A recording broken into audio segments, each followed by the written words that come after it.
हेच व्हावे माझी आस, हेच व्हावे माझी आस, जन्मोजन्मी तुझा दास. पंढरीचा वारकरी वारी चुकोने देहरी. संत संग सर्व काळ, संत संग सर्व काळ, अखंड प्रेमाचा कल्लोळ. पंढरीचा वारकरी वारी चुकोने देहरी.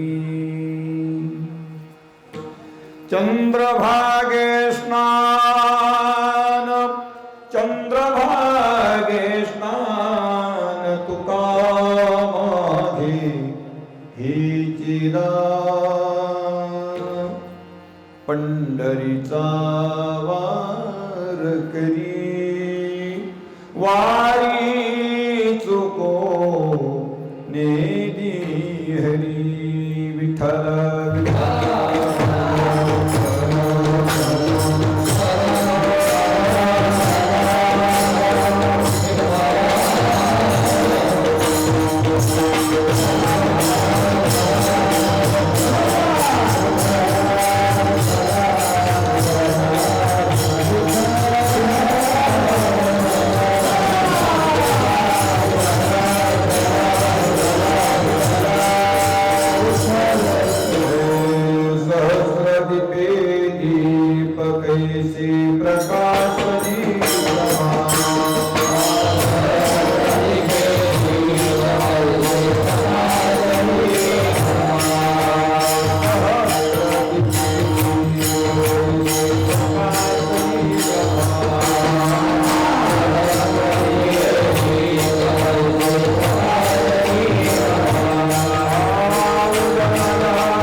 हिरण्यवर्णां हरिणी सुवर्णरजतस्रजा चन्द्रां हिरण्मयीं लक्ष्मीं जातवेदो महावः ताम आवह जातवेदो मनपगामिनी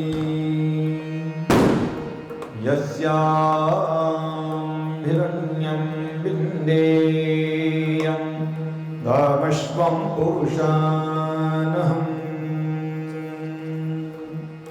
ॐ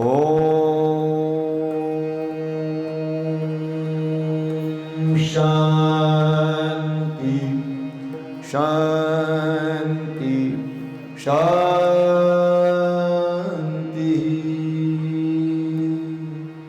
नूतन जलधर रुचये गोपदुकूट चौराय तस्मै कृष्णाय नमः. संसार महीरुहस्य बीज आपदामपहर्तारं दातारं सर्वसंपदां लोकाभिरामं श्रीरामं भूयो भूयो नमाम्यहम्. कृष्णाय वासुदेवाय हरये परमात्मने गोविंदाय नमो नमः। शिवं साम्बामनं वन्दे वन्दे साधु भगवानं मुनिवर्यं साधु श्रेष्ठं गणेशानन्दं नमामि। दयांची केलिया स्मरण होय सकळ विद्येचे अधिकरण तेचे बंधू श्री चरण श्री गुरूंचे ते नमस्कारोनी आता। हेची व्हावी माझी आस हेच व्हावे माझी आस जन्मोजन्मी तुझा दास पंढरीचा वार करी वारी चुकोनी हरी। प्रस्तुत प्राप्त प्रसंगी ईश्वर चिंतनाच्या निमित्ताने आपल्या सर्वांच्या समोर ठेवलेला भंग श्री संत श्रीमंत जगद्गुरु तुकोबाराय त्यांचा छोट्या पद्यातील 4 चरणाचा सर्वांच्या परिचयच असलेला सर्वांच्या पाठातील असलेला किंबहुना जे जे आरती स्तुती प्रार्थना करतात त्यांच्या जवळजवळ तो पाठच आहे। महाराजांनी या 4 चरणामध्ये 7 सिद्धांत महत्वाचे समजावून सांगितलेले आहेत। त्यामध्ये महाराजांनी पहिली गोष्ट समजून सांगितली हेच व्हावी माझी आस। महाराजांनी पंढरीच्या पांडुरंगाच्या समोर उभे राहिले, दर्शन घेतलं, नमस्कार केला। पंढरीचे पांडुरंग मनामध्ये प्रसन्न झाले आणि चेहऱ्यावरती हसलेली मुद्रा पाहिल्याच्या नंतर महाराजांना अंतःकरणातून आनंद झाला आणि पंढरीच्या पांडुरंगाने इशारा केला की तुम्हाला काही मागायचं असेल तर मागून घ्या, माझी प्रसन्नता आहे। व्यक्ती प्रसन्न झाल्याशिवाय कोणी मागू नये। कुपित झालेल्या व्यक्तीला जरी काही मागितलं तर मागणाऱ्याचं त्यामध्ये अहित होतं आणि म्हणून देणारा व्यक्ती प्रसन्न मुद्रा असावा, घेणारा व्यक्ती समाधानी असावा, तर त्या देण्याची आणि घेण्याची व्यवस्थिता किंवा त्या देण्या घेण्याचा व्यवहार सुचारूपणे होत राहतो। इथे महाराजांनी सांगितलं हे पंढरीच्या पांडुरंगा जरी यदा कदाचित तुम्ही माझ्यावरती प्रसन्न असताल आणि जर तुम्हाला काही वाटत असेल की मी काही घ्यावं मागावं तर माझी एवढीच कामना आहे हेची व्हावी माझी आस। माझ्या मनामध्ये एवढीच आशा आहे, माझ्या मनामध्ये एवढीच अपेक्षा आहे। काय अपेक्षा आहे? दुसरं टोक महाराजांनी समजून सांगितलं हेच व्हावी माझी आस जन्मोजन्मी तुझा दास। दास तुझा जन्मोजन्मी माझी आस हेच व्हावी। जन्मोजन्मी मी तुझा दास असावा एवढंच माझ्या मनामध्ये आहे, मला दुसरं काही नको। विचारलं तुम्ही माझे दास होऊन करणार तरी काय? संसारामध्ये आल्याच्या नंतर काही प्रकारचे माणसं दास असतात, त्यामध्ये सर्वात जास्त संख्या संसाराच्या दासाची आहे। तुम्ही आम्ही जेवढे बसलो ते सारेचे सारे आपण संसाराचे दास आहोत। कोणी लोभाचे दास आहे, कोणी अज्ञानाचे दास आहे, कोणी क्रोधाचे दास आहे, कोणी कामाचे दास आहे, कोणी आशा ममतेचे दास आहे, तर कोणी कशाचे दास आहे, कोणी कशाचे दास आहे। पण महाराजांनी सांगितलं नाही, मला कोणाचा दास नको, मला केवळ आणि केवळ तुझा दास व्हायचा आहे। तर दास होण्यामध्ये दुःख आहे, तरी पण केव्हा केव्हा ज्याचा दास व्हायचो तो सर्वतंत्र स्वतंत्र असेल तर आपण दास झालो तरी आपला त्याच्यामध्ये फायदा असतो। विचारलं महाराज तुम्ही दास होऊन करणार तरी काय? महाराजांनी सांगितलं की वारकरी संप्रदायामध्ये जी एक साधना सांगितलेली आहे ती साधना मी तुमचा दास होऊन करील। पंढरीचा वारकरी पंढरीची वारी करी, मी तुमचा दास होईल आणि पंढरीची वारी करत राहील। वारी करणं काही कठीण आहे का? वारी करणं सोपं आहे, पण वारी करण्याचा अर्थ एवढाच आहे। महाराष्ट्रामध्ये 2 जागेवरून वारी चालती, एक आळंदीवरून वारी पंढरपूरला जाते, दुसरी पंढरपुरावरून वारी आळंदीला जाते। आळंदी ही ज्ञानाची भूमी आहे. ज्ञानाच्या गावावरून निघायचं. पंढरी ही भक्तीची भूमी आहे. भक्तीच्या गावाला जायचं आणि जाताने लोकाला ज्ञान सांगत जायचं. भक्तीच्या गावावरून पुन्हा ज्ञानाच्या गावाला येताने भक्ती लोकांना सांगत जायचं. एवढंच काम करायचं. एवढ्यासाठी मी वारकरी होईल. पण अहो पंढरीचा वारकरी विचारलं केव्हा जर तुम्ही सुख दुःखामध्ये पडला, दुःख तुमच्यावरती आलं, बुद्धिभ्रम झाला, अंतःकरणामध्ये काही गडबड झाली, तुमच्यावरती काही संकट आलं, तर महाराज सांगतात अशा वेळेला वारी चुकोनी दी हरी, हरी वारी चुकोने दी. पंढरीची माझी वारी, हरी वारी चुकोने दी. माझी पंढरीची वारी आहे आणि ही वारी तुम्ही कधी चुकू देऊ नका. विचारलं एखाद्या वेळेला ही वारी चुकण्याचा प्रसंगच तुमच्यावर येत असेल तर महाराजांनी सांगितलं ही वारी कोणती आहे. म्हणले ही ज्ञानाची वारी आहे. आणि ज्ञानाची वारी जर माझ्याकडनं चुकत असेल तर ती वारी ज्यांच्या जवळ आहे त्यांच्या संगतीमध्ये मला राहू दे. मी गरीब जरी असलो तरी चालेल, पण माझे मित्र श्रीमंत असतील तर मला गरिबीचं दुःख नाही. मी अज्ञानी आहे पण माझे मित्र ज्ञानी आहे तर मला माझ्या अज्ञानाचं दुःख नाही. माझ्या अज्ञानाचं दुःख नाही. मी संकटामध्ये आहे पण माझे मित्र जर समर्थ असतील, धनी असतील तरी मला त्या संकटाची फारशी भीती नाही. पण मी श्रीमंत आहे आणि माझे सारे मित्र गरीब आहे तर माझ्या मनामध्ये भाव राहील की मित्र माझी संपत्ती घेणार आहे की काय, आणि त्या उद्देशाने ते माझ्याकडे जमा झालेत की काय असं माणसाला वाटू शकतं. आणि म्हणून महाराजांनी सांगितलं जर यदा कदाचित वारी माझ्याकडनं चुकण्याचा तशी संभावना झाली तर ती वारी ज्यांच्या संगतीमध्ये आहे त्यांची संगती मला द्या. संताची संगती मला सातत्याने द्या.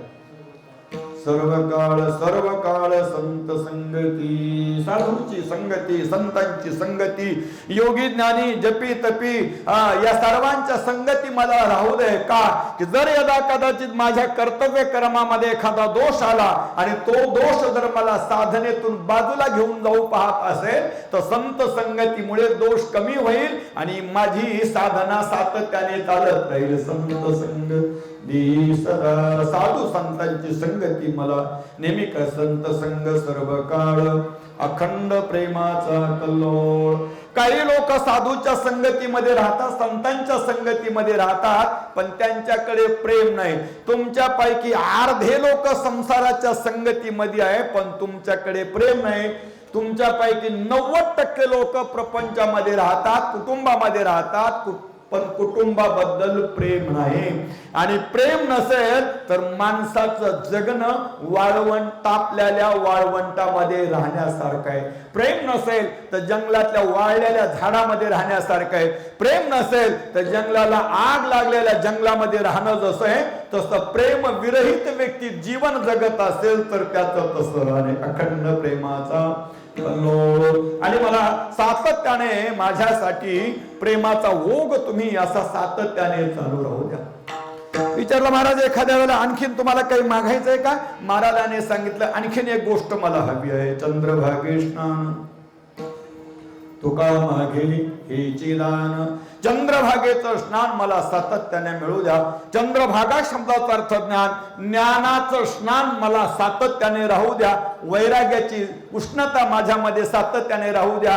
विवेक आणि वैराग्य हे दोन्ही माझ्या स्नानाच्या ठिकाणचे 2 तट राहू द्या आणि यामध्ये मला सातत्याने ज्ञानामध्ये सतत स्नान करू द्या. चंद्रभागे स्नान तुका मागे हेची दान, हेची दान मागे तुका चंद्रभागे स्नान. स्नान चंद्रभागा तुका हेची दान मागे. एवढंच मी तुमच्या पुढे दान मागतो. आणि याबरोबर या अभंगातल्या 7 गोष्टी जवळजवळ शब्दाच्या अर्थाने सांगून झाल्या.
माणिके नंदना.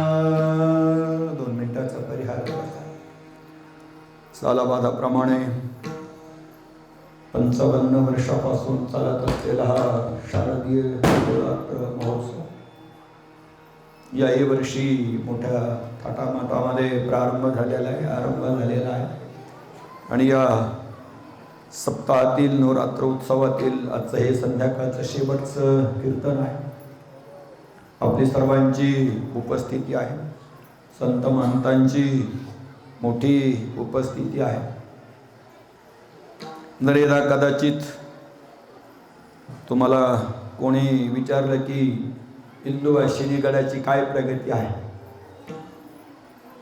तर केवळ बिल्डिंग दाखवण्यामध्ये समाधान नाही, केवळ मंदिर बांधण्यामध्ये समाधान नाही, केवळ परिसर सुशोभित करण्यामध्ये समाधान नाही, तर इंदुवाशिनी देवस्थान आणि आचार्य स्वामी गणेशानंद गुरुकुलाने अशी देवतुल्य गंधर्वतुल्य गायक आणि वादक तयार केले, ही सर्वात मोठी उपलब्धी आहे.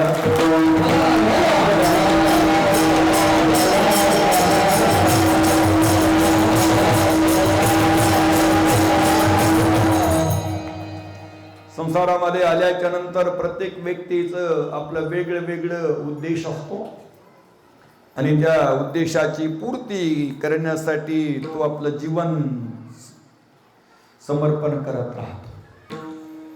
आचार्य स्वामी गणेशानंद सरस्वतीजी महाराजांचा एक उद्देश आणि त्या उद्देशाच्या पूर्तीसाठी ते केवळ आणि केवळ दगडावरती बसलेले होते. ज्या मंदिरामध्ये ते राहिले त्या मंदिराच्या आजूबाजूला पाहिजे तसे दगड, पाहिजे तसे झाड आणि ते इतके भयान झाड की त्या झाडाला कोणी हात लावू शकत नाही. त्याला लिवडुंगाचे झाड असं म्हणतात. लिवडुंगाचे झाड बरोबर आहे, जवळून जरी गेलं त्याला हात नाही लावला तरी काटे अंगावर धावून येतात. लिवडुंगाच्या झाडाचे, माणसाचे नाही. आणि अशा लिवडुंगाच्या झाडाला बाजूला करून या भूमीला स्वर्ग प्रदान करणारी भूमी बनवण्यामध्ये ज्या व्यक्तीने उद्देश आपल्या डोळ्यापुढे ठेवला आणि आयुष्य समाप्त केलं, त्या व्यक्तीला एकदा आपण सारे जण वंदन करू.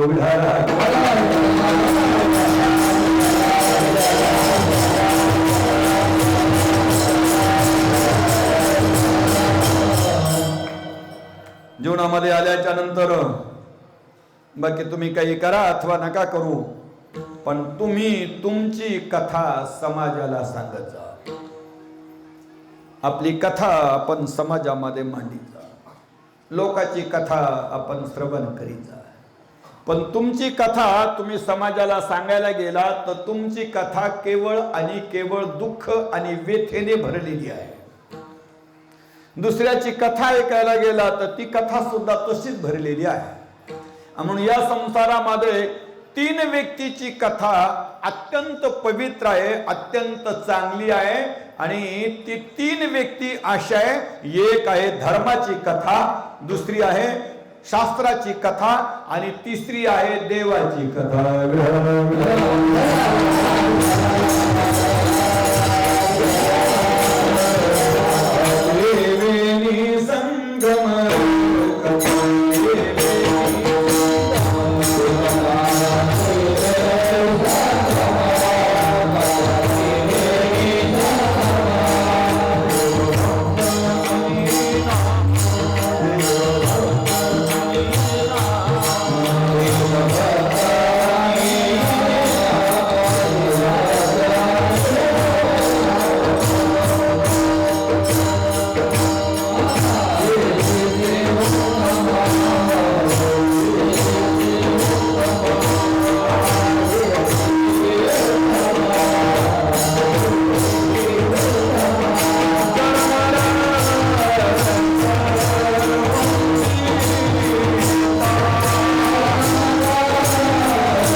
कथा एवढ्यासाठी करायची आहे की आपण जिवंत आहोत तोपर्यंत धर्म तुमचं रक्षण करणारा आहे.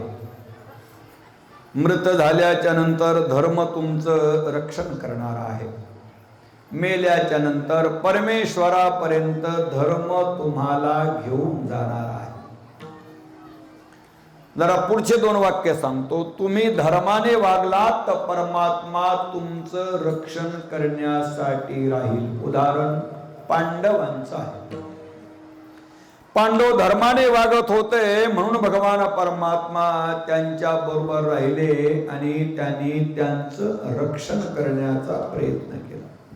का तर भगवान परमात्मा सांगतात यदा यदा हि धर्मस्य ग्लानिर्भवति भारत अभ्युत्थानम धर्मस्य तदात्मानं सृजाम्यहम्.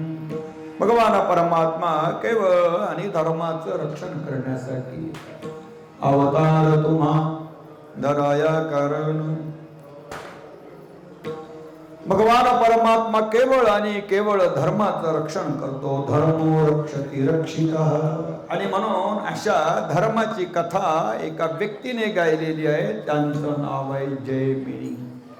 जयमिनीने धर्माची कथा गाण्याचा प्रयत्न केलेला आहे. आणि याच्यानंतर दुसरी कथा प्रारंभ होते ती शास्त्राची कथा. शास्त्र शब्दाचा अर्थ अनुभव, दर्शन शब्दाचा अनुभव. माझ्या जीवनामध्ये आलेला परमार्थाचा अनुभव मी व्यक्त करणं, तो दुसऱ्याला दाखवणं, त्याचं नाव आहे दर्शन. आणि असे अनुभव सांगणारे जवळजवळ भारतीय संस्कृतीमध्ये 6 लोक आहेत आणि भारताच्या बाहेर 6 लोक आहेत. मिळून विश्वामध्ये 12 लोक आहेत की ते आपला अनुभव परमार्थाचा व्यक्त करत राहतात. त्यामध्ये कपिल मुनीने आपला अनुभव आणि व्यक्त केला सांख्य शास्त्राच्या द्वारा. पतंजली मुनीने आपला अनुभव व्यक्त केला योग दर्शनाच्या द्वारा. कनाद मुनीने आपला अनुभव व्यक्त केला वैशेषिक दर्शनाच्या द्वारा. गौतम मुनीने आपला अनुभव व्यक्त केला न्याय दर्शनाच्या द्वारा. आणि जैमिनीने आपला अनुभव व्यक्त केला आणि तो पूर्व मीमांसेच्या द्वारा. आणि वेदव्यासाने आपला अनुभव व्यक्त केला आणि तो मध्ये उत्तर मीमांसाच्या माध्यमातून. ज्यांनी कथा केली ती तुलसीदास आणि त्यांनी रामायणाची कथा केली. सुखदेवजी महाराजाने श्रीमद भागवताची कथा केली. त्याच्यानंतर ज्ञानोबरायासारख्याने ज्ञानाची कथा केली. तुकोबरायासारख्याने वैराग्याची कथा केली. नाथ महाराजासारख्या संतांनी शांतीची कथा केली. याच बरोबर हजारो संत साहित्यामध्ये हजारो लोकांनी वेगवेगळ्या कथा केल्या. आणि त्या साऱ्या कथा एवढ्यासाठीच केल्या की संसाराची व्यथा नष्ट व्हावी यांच्यासाठी त्यांनी केलेली कथा.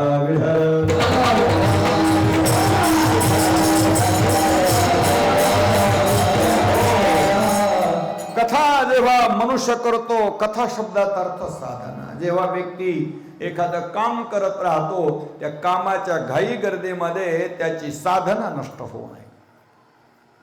साधना नष्ट होऊ नये. 12 महिने विद्यार्थ्याने अभ्यास केला पण पेपर लिहायला गेल्याच्या नंतर जर त्याला आपल्या अभ्यासाची विस्मृती झाली तर 12 महिने त्याने केलेल्या अभ्यासाला जास्त महत्त्व आहे.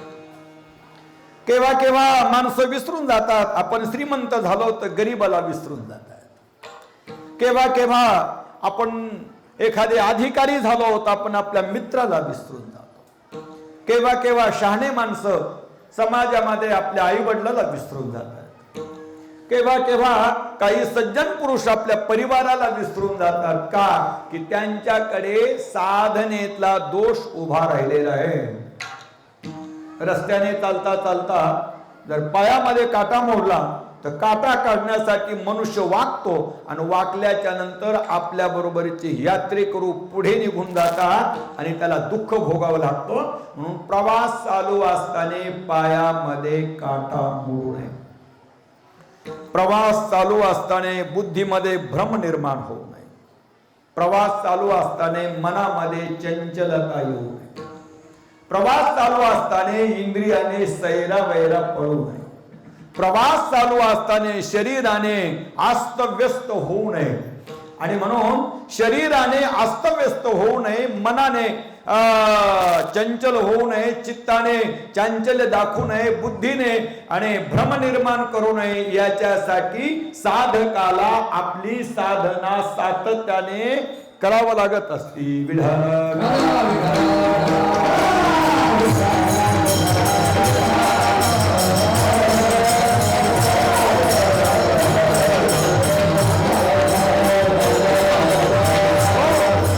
प्रत्येकाची साधना वेगवेगळी आहे.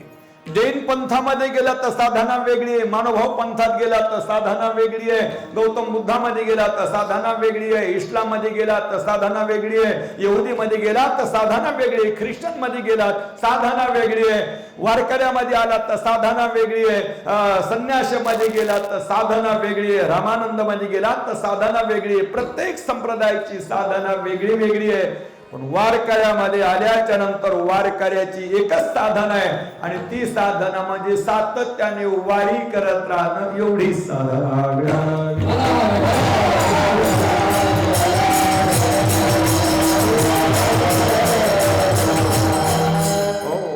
वारी शब्दाचा अर्थ केवळ पंढरीला जाणं आणि केवळ आळंदीला जाणं असा अर्थ नाहीये. वारी शब्दाचा अर्थ केव्हा केव्हा अनावधानाने माणसं अर्थ थोडा वेगळा करतात, तो अर्थ मी करणार नाही.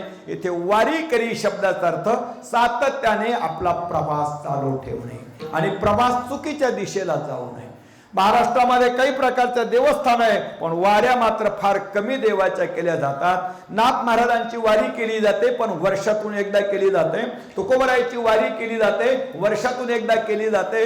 निवृत्तीनाथांची वारी केली जाते, वर्षातून एकदा केली जाते. पण पंढरीची वारी मात्र महिन्याला केली जाते. आळंदीची वारी मात्र महिन्याला केली जाते. का? आळंदी ही ज्ञानाची भूमी आहे आणि ज्ञानाची वारी सातत्याने माणसाने करत राहावं. पंढरी ही भक्तीची भूमी आहे, भक्तीची वारी माणसाने सातत्याने करत राहावं. का बरं असं करावा? तर त्याचं उत्तर आहे, केवळ आळंदी ही ज्ञानाची वारी नाही, तर तिथे 84 सिद्धांची साधना स्थली आहे.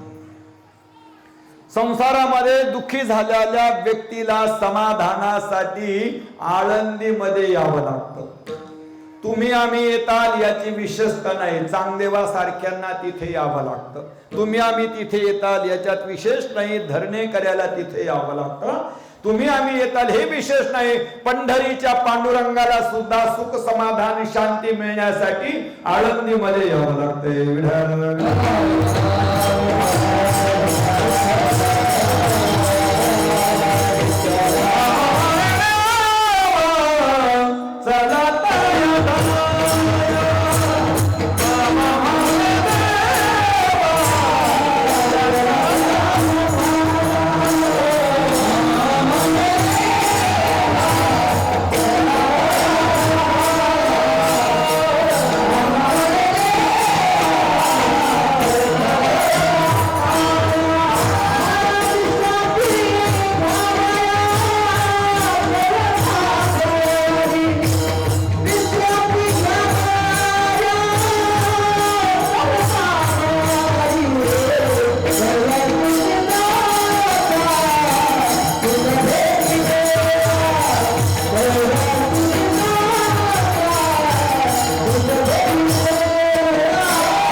आळंदी केवळ पुण्यभूमीचं ठाव नाही, 84 सिद्धांचा हा मेळावा जमण्याचं स्थान नाही, तर आळंदी हे जगाला ज्ञानाचा संदेश देण्याची भूमी आहे. जगाला ज्ञानाचा संदेश देईल की नाही मला माहिती नाही, पण महाराष्ट्रभर कीर्तनकाराच्या द्वारा कीर्तनाचा संदेश देणारी ही भूमी आहे.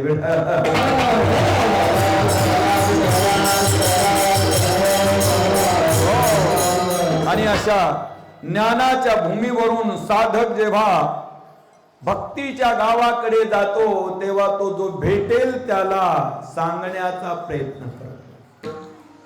आमचे गुरुजी असायचे वाराणसीमध्ये, आणि ते म्हणायचे जेवत असताना जर आपण गेलो तर सांगायचे आज आओ बैठो सुरू करो, सुरुवात कर देना. अपन बोले नहीं गुरुजी आप भोजन करे. अरे बोले भोजन की क्या बात करे, भोजन करते करते ये भी हो जाएगा. का समय कठीण आहे, हातातून गेल्याच्या नंतर पुन्हा मिळणार नाही. बरेच मला लोक म्हणत राहतात गाडीमध्ये तुम्ही एकलेच का फिरतात. मी म्हटलं गाडीमध्ये मी तेवढ्यासाठी एकला राहतो की मी एकला राहिल्याच्या नंतर मी पुस्तकाबरोबर राहतो, मी ग्रंथाबरोबर राहतो, मी साधूच्या विचाराबरोबर राहतो. पण जर दुसरे माझ्या गाडीत बसले तर नाविलाजाने मला त्यांच्या गलिच्छ विचाराबरोबर बसावं लागतं, आणि ते मला कधी शक्य नसतं. म्हणून मी गाडीमध्ये सुद्धा दुसऱ्याला घेत नाही.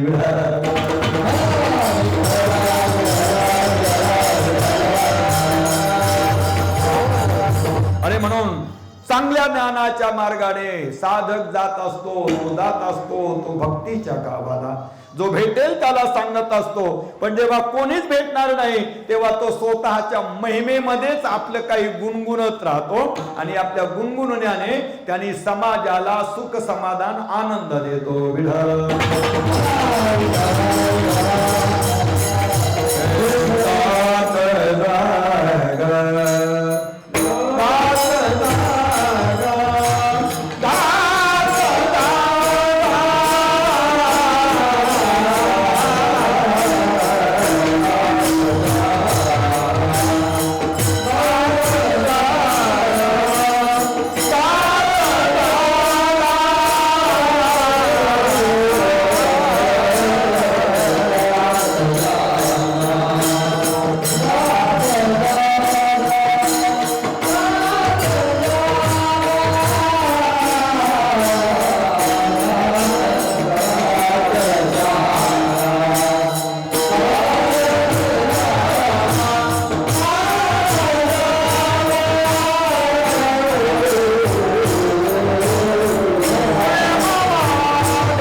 नाही कोणी भेटलं तर आपलंच गीत, पंढरीच्या पांडुरंगाचं गीत. हे बारकाले हे 3 शिष्य मला लहानपणी जास्त आवडायचे. ते एका माईक जवळ 2 जण बसलेत, आणि हे मली अलीकडचं जरा हे 3 जण मला फारच आवडायचे. हे फारच लहानपणी मार खायचे. आज मळ्यात गेल्याच्या नंतर त्यांनी कबूल केलं की स्वामीजी इथे तुम्ही खूप मला मारलं होतं. पण मला ते बाल्यकालात फारच आवडायचे, आजही मला ते फार आवडतात. मोठाली मंडळी यांना मी कधी बोललो नाही, महाराजांना कल्पना आहे. मला कल्पना होती की जे गुणवान होणार आहेत त्यांना घडवताना त्यांच्या डोक्याला चांगल्या विजा झाल्यावर त्यांना जरा बळकट रूप तयार. एवढे विद्यार्थी मी तयार केले. त्यामध्ये माझ्या आवडीचे खूप विद्यार्थी होते, आजही माझ्या आवडीचे आहेत. पण हे 2-3 जण हे बारकाले होते, हुशार होते, त्यांचा आवाज चांगला होता आणि मला विश्वास होता की कुठल्याही फळामध्ये जर हे लावले तर हे आपला मठ अवमानित होईल असं काही करणार नाही. आणि म्हणून हे 5वी 6वीला असताना सुद्धा यांना मोठ्या मोठ्या फळामध्ये मी पाठवायचो आणि गेल्याच्या नंतर बऱ्याच वेळेला त्यांना कीर्तन करू द्यायचे नाही, टाळकरी बारकाले बोल, यांना काय जमणार आहे, यांना काय जमणार आहे. पण मी त्यांना समजून सांगायचो की नेमकं कीर्तन सुरू होईपर्यंत तुम्ही गावाच्या जवळ जाऊन बसा आणि कीर्तन सुरू झाल्याच्या नंतर जा, कारण ते तुम्हाला येऊ द्यायचे नाही रिंगणात. ते मोठाले पैलवान आहे, मोठाले माणसं बारकाल्याचा शिरकाव होऊ देत नाही.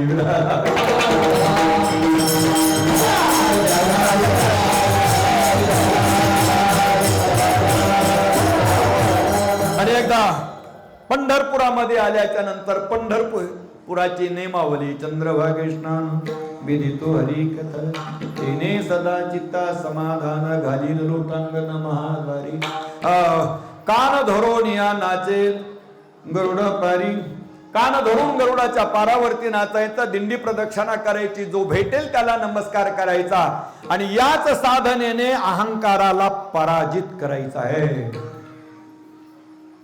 वारकऱ्यामध्ये विशेष गुण जर कोणता असेल तर तो आहे अहंकाराला पराजित करणे. वारकऱ्यामध्ये विशेष गुण आहे तो लोभाला, दंभाला, आसक्तीला, अज्ञानाला, कामक्रोधाला पराजित करणे. आणि त्या पराजित करण्याच्या पाठीमागे एकच भूमिका आहे आणि त्याचं नाव आहे विनय. विद्या विनयेन शोभते. कीर्तनकार छोटा असू द्या पण विनयता असू द्या, विद्वान छोटा असू द्या पण नम्र असू द्या. फार मोठा आहे परंतु त्याच्यापासून आपल्याला घेण्यासाठी काही फायदा नाही. बड़ा हुआ तो क्या हुआ, बड़ा हुआ तो क्या हुआ, जैसा बेड़क जोर पंथ को छाया नहीं, फल लागे अति दूर. बड़ा हुआ तो क्या हुआ, बड़ा हुआ तो क्या हुआ, जैसा बेड़क पंछी को छाया नहीं, फल लागे पंछी को छाया नहीं, फल लागे.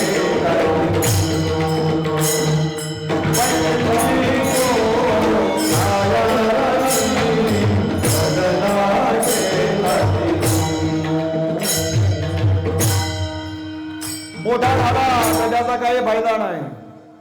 जेवढा छोटेपणा तुमच्यामध्ये राहील तेवढं तुम्ही चांगलं काम करतात. आणि पंढरीच्या वारकऱ्याच्या पुढे अभिमान नाही. आणि तेवढ्या साधनेने ते पंढरीचे वारकरी ते अधिकारी मोक्षाचा अधिकार त्यांना प्राप्त होतो. पण ही जी साधना आहे पंढरीची, ही साधना एका मुद्द्यावरती येऊन टेकलेली आहे आणि त्याचं नाव आहे वारी. वारी शब्दाचा अर्थ ज्ञान घ्यायचं, जगाला सांगायचं आणि भक्ती घ्यायची, जगाला सांगायचं. हा जो नेम आहे, ही जी साधना आहे, ही खंडित होऊ नये एवढ्यासाठी महाराजांनी पंढरीच्या पांडुरंगाला प्रार्थना केली अभंगाच्या 2ऱ्या चरणात.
वारी करत राहतो.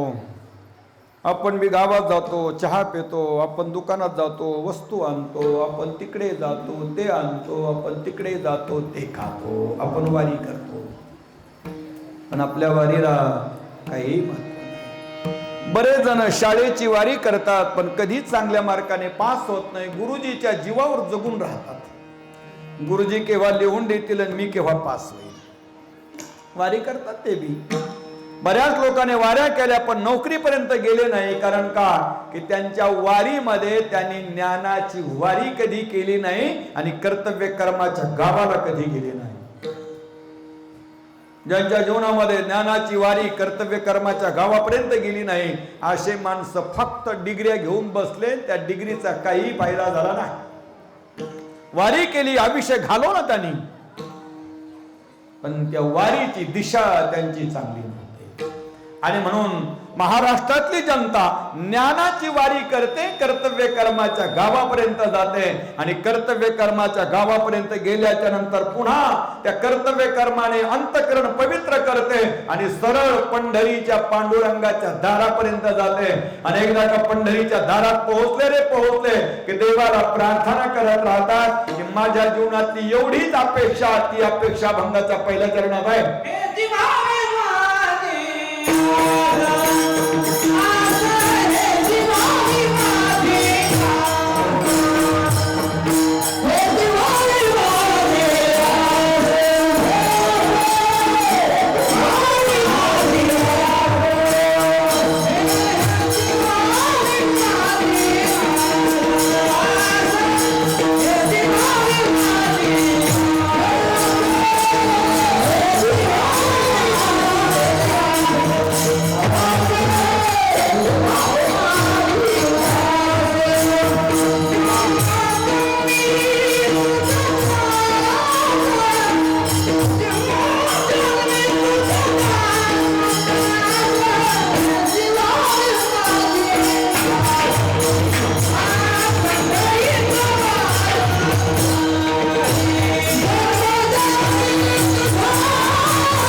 महाराजांनी सांगितलं माझ्या जीवनातली एवढीच आशा.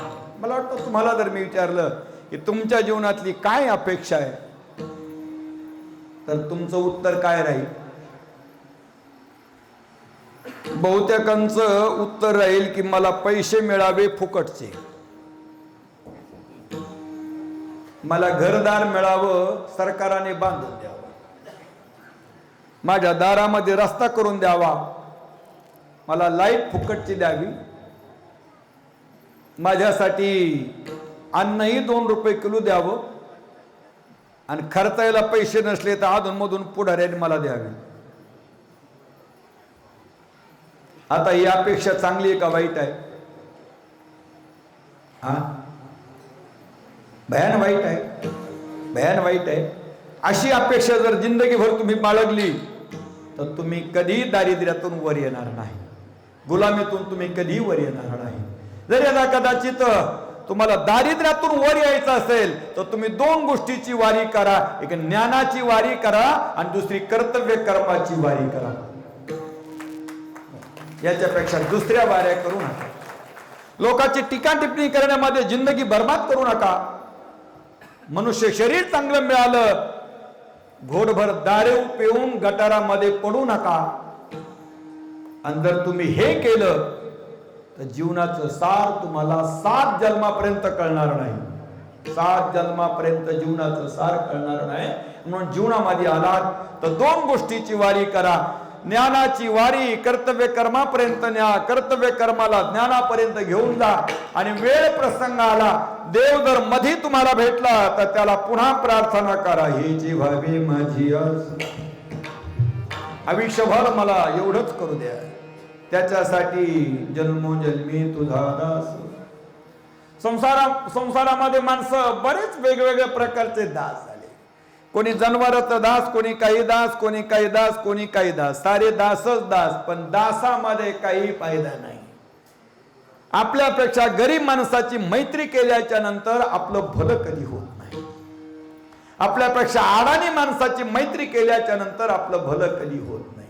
आपल्यापेक्षा कमी ज्ञान असलेल्या माणसाची संगती केली तर आपलं जीवन कधीही सुधरत नाही. आणि म्हणून नेहमी करता ते माणसं मोठे होतात की जे वर वर उंच उंच लोकांकडे पाहत जातात, ते लोक मोठाले होतात. जे खाली खाली पाहत राहतात, लोक म्हणतात तो फारच पायाजवळ पाहतो. विचारलं का बरं? म्हणजे भावाच्या मुलीच्या लग्नामध्ये नवरदेव मंडपात आल्यावर आला. नवरदेव मंडपात आल्याच्या नंतर आला. कपड्याला आला नाही, जमायला आला नाही, जेवायला आला नाही, सुपारीला आला नाही, वऱ्हाड काढायला आला नाही, कशालाच आला नाही. लोक म्हणले कस काय तो म्हणले फारच पायाजवळ पाहतो. ज्यांना पायाजवळ पाहायची सवय झाली त्यांना दूरचं कधी दिसत नाही. ज्याला दूरचं कधी दिसत नाही त्याला व्हिजन काही नाही, त्याच्यासाठी भविष्य अंधकारामध्ये डुबलेलं आहे. आणि म्हणून त्या व्यक्तीचं जीवनामध्ये कल्याण होऊ शकतं की ज्याने ज्ञानाची वारी कर्तव्य कर्माशी जोडलेली आहे. आणि ती वारी ज्या साधू संतांच्या संगतीमध्ये घडते त्या साधू संतांची संगती मला अखंड द्या. हे अभंग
अखंड प्रेमाचा कल्लोळ. साधू संतांच्या संगतीमध्ये सातत्याने राहण्याचा प्रयत्न करा. पण केव्हा केव्हा लोकांना असं वाटतं का साधू संतांच्या संगतीमध्ये केवळ जेवण्यासाठीच राहायचं की काय? बऱ्याच वेळेला असं वाटतं की साधू संतांच्या संगतीमध्ये गेल्याच्या नंतर सन्मान मिळतो, नारळ मिळतं, पैसा मिळतो, एवढ्यासाठीच राहायचं की काय? बऱ्याच वेळेला असं वाटतं साधू लोकांच्या संगतीमध्ये काही कामच नाही, निकाम होऊन त्यांच्याजवळ राहायचं की काय, असं बऱ्याच लोकांना वाटत राहतं. पण त्या सर्वांना मी हे वाक्य सांगेल, संतांच्या संगतीमध्ये शब्दाचा अर्थ संतांच्या विचाराच्या संगतीमध्ये राहा. विद्वानाच्या संगतीमध्ये विचाराच्या अर्थात विद्वानाच्या विचाराच्या संगतीमध्ये राहा. आणि विचाराच्या संगतीमध्ये राहणं याला संत संग असं म्हणतात. बरेच लोक जीवन जगतात पण एकदम वाळवंटामध्ये रखरखल्या वाळवंटासारखं जीवन जगतात. बरेच लोक जीवन जगतात पण अग्नीला अर्थात जंगलाला आग लागावी आणि त्याच्यामध्ये जसं पळावं तसं ते जीवन जगतात. का की ते माणसं प्रेम विहीन माणसं आहे. ज्यांच्याकडे प्रेम नाही त्यांच्यासाठी जगामध्ये दया नाही. ज्यांच्याकडे दया नाही त्यांच्यासाठी धर्म नाही. ज्यांच्यासाठी धर्म नाही त्यांच्याकडे कर्म नाही. ज्यांच्याकडे कर्म नाही त्यांच्याकडे सदाचार नाही. ज्यांच्याकडे सदाचार नाही त्यांचं जीवन एकदम आणि दुःखी जीवन आहे. आणि या साऱ्या गोष्टीसाठी एक गोष्ट असणं गरजेची आहे आणि त्याचं नाव आहे प्रेम. अखंड प्रेमाचा कल्लोळ सदा सर्वदा प्रेम राहू द्या. वेळ प्रसंग मिळाला तर सदा सर्वदा ज्ञानाच्या गंगेमध्ये स्नान करा. चंद्रभागे स्नान तुका मागे हे चिदान तुका मागे चंद्रभागेचे स्नान. चंद्रभागा शब्दाचा अर्थ ज्ञान. ज्ञानामध्ये स्नान करा. अज्ञानामध्ये बरं वाटतं पण ते काही कामाचं नसतं. अंधकारामध्ये किती दिवस जगायचं म्हणून उपनिषदामध्ये ती गोष्ट समजून सांगण्यात आली. तमसोमागमय ज्योतिर्गमय मृत्युर्मागमय अमृतम गमय. आणि म्हणून माणसाचं जीवन सभ्यतेकडे चालावं, माणसाचं जीवन चांगल्या पद्धतीने चालावं आणि माणसाच्या जीवनामध्ये शक्तीचा जागर व्हावा, माणसाच्या जीवनामध्ये भक्तीचा जागर व्हावा, माणसाच्या जीवनामध्ये ज्ञानाचा जागर व्हावा. आणि या 3 प्रकारचा जागर करण्यासाठी 3 देवतेची उपासना. महाकाली, महालक्ष्मी, महासरस्वती. दारिद्र्य दुःख भयहारिणी का त्वदन्य सर्वोपकार करणाय सदा द्रचित्त. आमचे एक परम मित्र आहेत, त्याने मला असं विचारलं की तू आपण 2 जण बरोबर होतो पण तुला तर काही आयुर्वेदाचं काही येत नव्हतं आणि इथे आल्याच्या नंतर तू काही आयुर्वेदाचा अभ्यास केलास की काय? एवढे लोक तुझ्याकडे येतात आणि दीर्घकालातला अनुभव सांगतात की या ठिकाणी आल्याच्या नंतर मला औषध मिळालं आणि त्या औषधाने माझा दुर्धर आजार गेला. असं काही तू शिकला का? मी म्हटलं मी काही शिकलो नाही, पण इथे आल्याच्या नंतर फक्त आणि फक्त जगदंबेच्या द्वारामध्ये लीन राहतो आणि जगदंबा येणाऱ्या व्यक्तीची मनोकामना पूर्ण करते, दुःख दारिद्र्याचं हरण करते. एवढी जगदंबा इथे कृपा करते. आणि ती जगदंबा कशी आहे तर महाकाली, महालक्ष्मी, महासरस्वती स्वरूपिणी, इंदुवाशिनी देवी, सिद्धदात्री देवी. आपल्याला थोडा आता इतिहासही सांगून जातो 2 मिनिटामध्ये. आपलं हे मंदिर जवळजवळ 450 वर्षापूर्वीच आहे.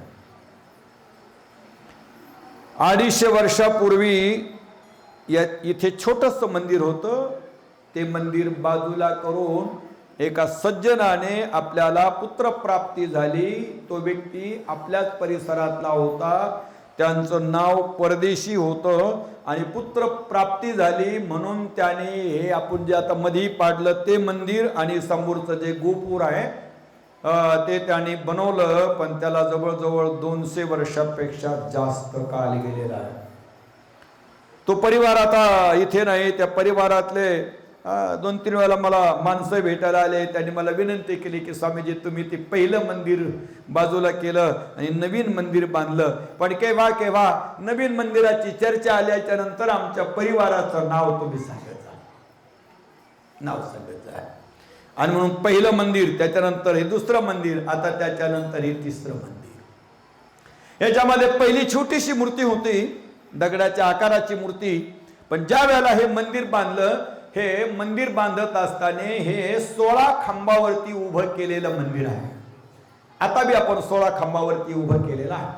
आणि ज्या दगडाचं मंदिर बांधलं त्या दगडाची मूर्ती होती. जशी दगड झिजत गेले तशी मूर्ती झिजत गेली. पण आपण जेव्हा नवीन मंदिर बांधलं तेव्हा ती मूर्ती बाजूला केली. आज सांगायला मला काय हरकत नाही, पण त्या मूर्तीचं लेपन करण्यासाठी आम्ही खूप प्रयत्न केला. सुरुवातीला आम्हाला एका सज्जनाने 4 लाख रुपये मागितले. 4 लाख रुपये द्या, मूर्ती चांगली करू. मी म्हटलं 4 लाख रुपये देणं जरा मला कठीण आहे. त्याच्यानंतर मिसाळ मॅडमने एक माणूस आणला होता, तो म्हणला 90,000 रुपये द्या. त्या कबूल झाल्या. मी म्हणलं एवढे पैसे? ते म्हणले मी देईल पैसे, तुम्ही काही करू नका, मी देईल पैसे. आणि त्याच्यावरती आमचा थोडा वाद बी झाला. आणि तो वाद एवढ्यावर झाला की त्याने सांगितलं की मूर्ती तुम्ही कोल्हापूरला घेऊन या. म्हणलं मूर्ती कोल्हापूरला नेल्याच्या नंतर लोक म्हणतील ती मूर्ती नेऊन टाकली तिकडे आणि दुसरी मूर्ती आणली, होणार नाही. मग पुन्हा एक कारागीर भेटले, त्याने सांगितलं काय नाही स्वामीजी मी तुम्हाला इथेच मूर्ती करून देईल. 18 दिवस त्या व्यक्तीने ही मूर्ती रात्रंदिवस प्रयत्न करून पुन्हा जशाच्या तशी बनवलेली आहे. आता ती कमीत कमी 200 वर्ष तिला काही होणार नाही. 200 वर्ष काही होणार नाही. असं त्याने मला सांगितलेलं आहे. 200 वर्ष काही होणार नाही.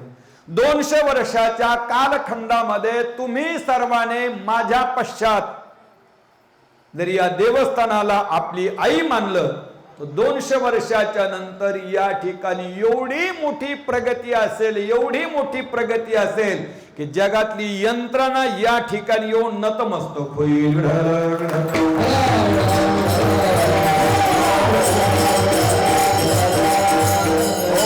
आणि म्हणून माझ्या मनामध्ये अजून छोटासा एक संकल्प आहे आणि तो संकल्प असा आहे. भारतामध्ये सर्वात अनेक प्रकारचे शिक्षण पद्धती आहे, अनेक प्रकारचे बोर्ड आहेत, पण एक बोर्ड आहे त्याचं नाव आहे सीबीएसई पॅटर्न आणि तो दिल्लीमध्ये चालतो. मनामध्ये माझा आहे, बऱ्याच माझ्या मित्राला मी इथे आणलं, मला सीबीएसई पॅटर्नची शाळा कशी चालवता येईल आणि जर ती शाळा चालली तर मग तुम्ही हे जरूर समजायचं की 10 वर्षाच्या 15 वर्षाच्या कालखंडामध्ये जे सरकारमध्ये बसलेले मोठमोठे अधिकारी आहेत त्यातले 4-2 अधिकारी तरी हिंदुवाशिनी देवस्थानवरचे असतील. आणि हे जेव्हा होईल तेव्हा या गडाचा मोठेपणा आणि तेव्हा या जगज्जननी जगदंबेची कृपा झाली असं आपण सर्वांनी समजायचं आहे. त्यासाठी या वर्षापासून आपण सेमी इंग्लिश शाळा आणतो, अर्धी इंग्रजी अर्धी मराठीमध्ये. 5वी पासून आपण का आपल्या गावातील बरेच सज्जन जवळजवळ 200 मुलं बाहेर घेऊन जातात. प्रत्येकाला महिन्याला 1000 रुपये खर्च येतो गाडीचा. गाडीवाले बिचारे जबाबदारीने घेऊन जातात, जबाबदारीने आणून सोडतात. परंतु त्यांना जर ती शाळा या ठिकाणी उपलब्ध झाली, परिसराला जर ती उपलब्ध झाली तर त्याचे 2 फायदे होणार. एक फायदा, ते अध्यात्माच्या संस्काराने संस्कारी झाल्याच्या नंतर जिंदगीभर कुकर्म करणार नाही, कुमार्गाने जाणार नाही. आणि जो व्यक्ती कुकर्म करत नाही, कुमार्गाने जात नाही, त्याची विद्या शेवटपर्यंत त्याच्या जवळ राहते. याची गरज आहे. डॉक्टर झाले, डिग्री घेतली तेवढ्यावर चालत नाही, जीवनभर त्याला नवीन नवीन आणि पुस्तकं वाचावं लागतात. विद्वान झाला तेवढ्यावरती चालत नाही, त्याला नवीन नवीन पुस्तकं वाचावं लागतात. तसे विद्वानाला सुद्धा चांगल्या संस्काराची गरज आहे.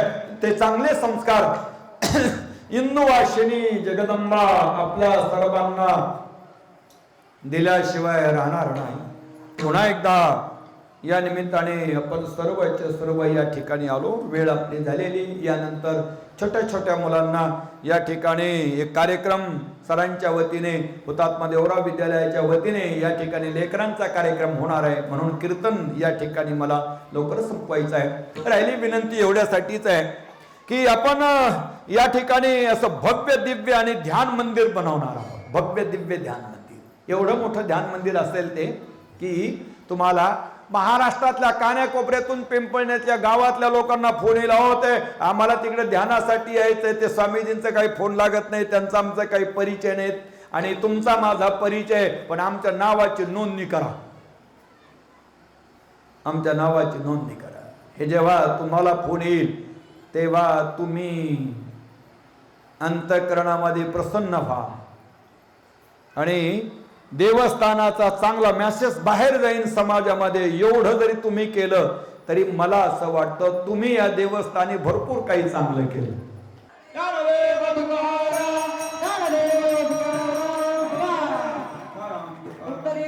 विठ्ठल श्री ज्ञानदेव